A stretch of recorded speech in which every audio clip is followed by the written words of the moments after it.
सदस्य ने शिक्षा मित्रों के संबंध में प्रश्न किया और इस संबंध में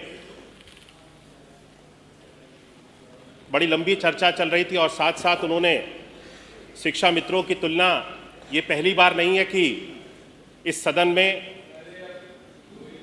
एक पशु से कर दी हो। पिछले सदन में भी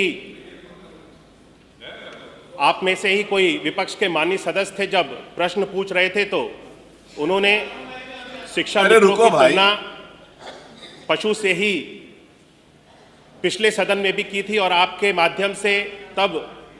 माननीय सदस्य को उस समय भी टोका गया था और आज भी आपके माध्यम से माननीय सदस्य को टोका गया है। मुझे लगता है कि माननीय सदस्य शिक्षा मित्रों के प्रति जो भाव हमारी सरकार का है, हम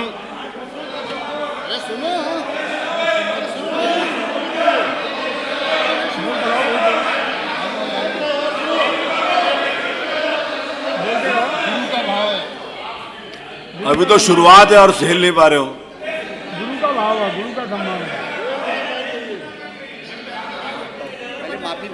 तो जबरदस्ती लोग यार कर लो। माननीय अध्यक्ष महोदय, मुझे लगता है कि माननीय सदस्य को जो अपमान एक शिक्षक का इस सदन के अंदर जिन शब्दों का प्रयोग करके किया गया है, उसके लिए माननीय सदस्य को शिक्षा मित्रों के प्रति माफी मांगनी चाहिए। हम सब लोग शिक्षा मित्रों के प्रति पूरी सजगता रखते हैं और उनके साथ उनके द्वारा किए गए जो कार्य हैं उससे भी सरकार उसकी सराहना करती है और उनके साथ उनके अच्छे में और बुरे में कंधे से कंधा मिलाकर के चलने का कार्य सरकार के द्वारा किया जा रहा है। और इसीलिए सरकार ने जितने भी हमारे शिक्षा मित्र थे, जो जब समायोजन की प्रक्रिया की गई, जब इनको सहायक अध्यापक से वापस शिक्षा मित्र बनाया गया था, उस समय कई सारे शिक्षा मित्र ऐसे थे जो अपने स्थानों से दूरस्थ स्थानों पर चले गए थे और उसके बाद में उन्हें अपनी सुविधा के अनुसार अपने विद्यालय तक जाने में जिन शिक्षा मित्रों को कठिनाई हो रही थी, उन सभी शिक्षा मित्रों के लिए हम सब लोगों ने सरकार के द्वारा व्यवस्था बना दी गई है कि आने वाले जो हमारी छुट्टियां होंगी, उन छुट्टियों में इस व्यवस्था को बनाया गया है कि शिक्षा मित्रों को अपनी स्वेच्छा अनुसार जिस स्थान पे वे जाना चाहते हैं उस स्थान पे वे चले जाएं।